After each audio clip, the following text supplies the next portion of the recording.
46 is brought to you by Dr. George Leeks, Perum's optometrist since 1990, offering full-spectrum eye care for children and adults. Call today, 727-8300.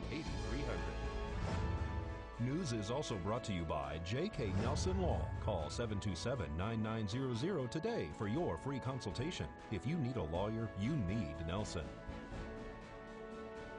News 46 is also brought to you by Humana, serving the community. Please stop in at 1397 South Loop Road on the corner of Loop and Highway 160.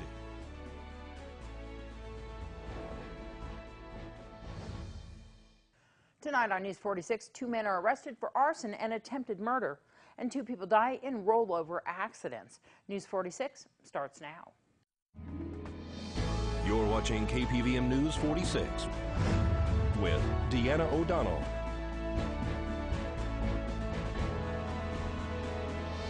News 46, local coverage you can count on. New details are released regarding several arson fires. It's Monday, July 16th. I'm Deanna O'Donnell. Updated information has come forward following a year-long fire investigation in Beatty. Police say people were inside a home in at least one of the suspected arson fires.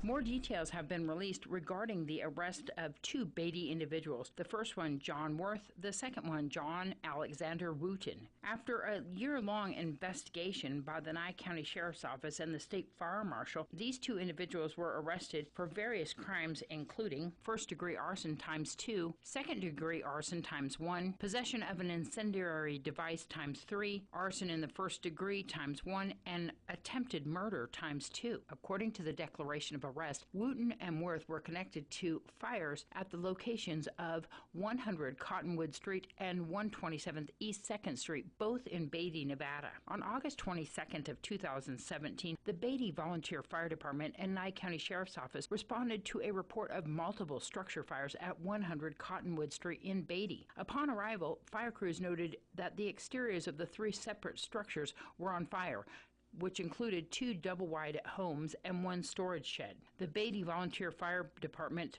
extinguished the fires and contacted the State Fire Marshal for an investigation, as it appears that the fires were allegedly arson. The State Fire Marshal said that during the inspection, they noticed movement and burn patterns on 3 buildings, which indicated that the fire was likely fueled by an ignitable liquid and set by human hands. There was no evidence of any related ignition sources, such as mechanical, electrical, or natural causes. Numerous samples were taken from the 3 structures and collected as evidence for ignitable liquid analysis. Nye County Sheriff's Office was called for a report of a suspected Molotov cocktail that was located at 127 East 2nd Street in Beatty. The call was initiated by a resident of that address who was doing some yard work in the morning. The home was listed for sale at the time. Police say that the individual located a bottle that had burn marks at the neck and was filled with an unknown liquid next to wooden pallets in the yard. John Worth was contacted by police after an individual said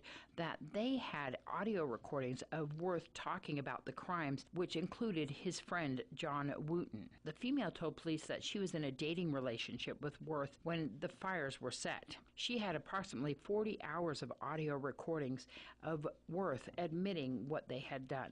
John Worth provided DNA for analysis to the Nye County Sheriff's Office. Wooten was interviewed by the Nye County Sheriff's Office and allegedly admitted to making the Molotov cocktails with Worth. Wooten told police that both he and Worth are upset at various people in Beatty and wanted revenge. Also, that Worth set the fires at the Cottonwood address because he had a problem with the real estate agent trying to sell the property. The 2 allegedly discussed making various types of weapons that they learned about from the anarchist cookbook, though they said that they didn't read it, and that's why they didn't make the Molotov cocktails correctly, which is why none of them continued to burn after they were lit. Both Wooten and Worth were arrested and transported to the Nye County Sheriff's Office Detention Center. Well, Nevada Highway Patrol is reporting its 32nd and 33rd fatal accident investigation so far this year, which killed 2 individuals over the age of 60 in 2 separate collisions. These accidents both involved overcorrecting the vehicle, causing it to overturn. 60-year-old Logandale resident Barbara Young was killed on Thursday afternoon on July 12th. NHP says Young was driving her 2002 Ford Explorer Sport Track pickup southbound on State Route 169 north of mile marker 22 in Overton. For unknown reasons, the driver failed to maintain her travel lane and entered off to the right shoulder. The driver overcorrected the vehicle, lost control, and rolled the truck down a dirt embankment. The driver, identified as Miss Young, was pronounced deceased on scene.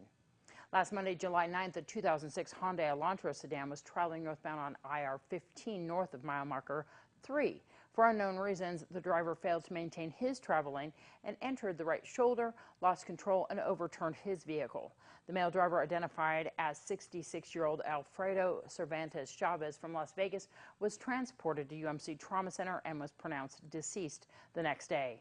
News 46 has made it our mission to give information on how to avoid these deadly crashes. If your vehicle veers off the roadway, do not adjust your steering quickly to enter back onto the highway. Instead, slow down, ease back onto the road to avoid shifting the vehicle's weight and causing a rollover, and always wear your seatbelt. You can find out more information by going on KPVM's YouTube channel and looking up how to avoid a rollover accident. News 46 will return in just a moment.